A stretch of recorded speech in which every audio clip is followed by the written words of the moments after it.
right, so anytime that you're designing a folded document, you should always try to fold it beforehand, whether that's a brochure or a small card like the one we are making. So in this instance, I'm going to fold it over in half, and then I'm going to fold it over one more time. So this card can be either this orientation or landscape orientation. So what you're going to do is you're going to find the top folded edge and the side folded edge, and we can start designing our card. So let's pretend it was a Valentine's Day, and we know we're going to have heart and some text. So this allows us to see what part of the card it's going to be on.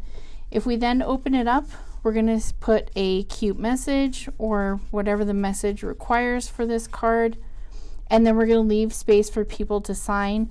Maybe we put another graphic up here. On the back, maybe we say specially made for you, or we put the logo. Maybe we do something like that. But the reason why we do this is now when we unfold it, we can look at it and see how we should design it in our design program. So we know that this quadrant is going to be the front of the card, this quadrant is going to be the inside message, this is the back, and then we have this bonus space up here. So again, if you were going to design a card but do it in this orientation, we never open up cards this way. So instead, we're going to have to flip it this way. So if you decide to change it, it's a good idea to again create a second folded card. So here we go.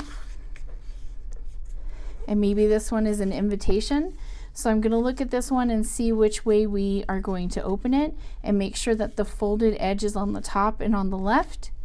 And then I'm going to put happy holidays.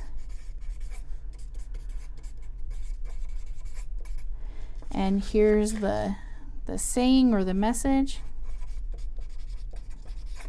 And this is my empty space. And then anything I want to put on the back, like maybe a logo. So again, now I'm going to unfold that, and I'm going to see now in my design program, I'm going to create a portrait orientation document, and this is going to be the front, the inside, the back, and the inside empty space. Okay, so after you have laid out your card on a page, then you're going to lay it out in InDesign. This is from a previous student. Notice that this previous student put grid lines in here so that it was easy to see where the folds would be, so that she didn't cross the text and therefore start folding on the text and make it hard to read. So make sure you don't cross those lines unless, let's say you had a floral pattern or some kind of pattern. It's okay to cross that because that's not essential to read, but don't have your message go across those fold lines. Also, this student has added a bleed. If you forgot to add your bleed, you can click on the outside of the card and then choose adjust layout in the properties panel, come to bleed and type in 0.125, and then it should auto-populate the other three if this link is unbroken. Then click OK. Then make sure that all of your artwork goes out to the bleed, because again, if you were to send this to a professional printer, they would trim all of that off, but if for some reason the paper shifted in the printer, you wouldn't have unsightly white lines on the edges of your card.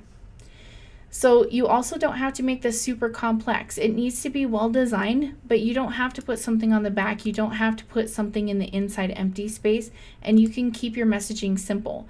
But design principles are in play here, so make sure that you have good contrast. It's easy to read the text, and not just from color standpoint, but size standpoint, and also the font that you chose. Make sure it's easy to read. Last but not least, you are required to have text wrapping in here. And so what I would recommend is finding one image or picture that has kind of an organic shape and enough text so that it actually shows the wrap. If you just put a square picture here and a tiny bit of text, it's just going to look like a text box next to a picture with no wrapping involved. So you do want to make sure you have something that really demonstrates that wrap.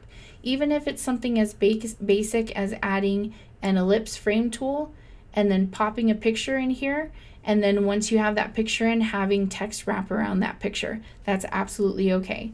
And as far as the card goes, you can make it anything from a birthday card to an invitation to a Super Bowl party to a holiday, whatever the case may be.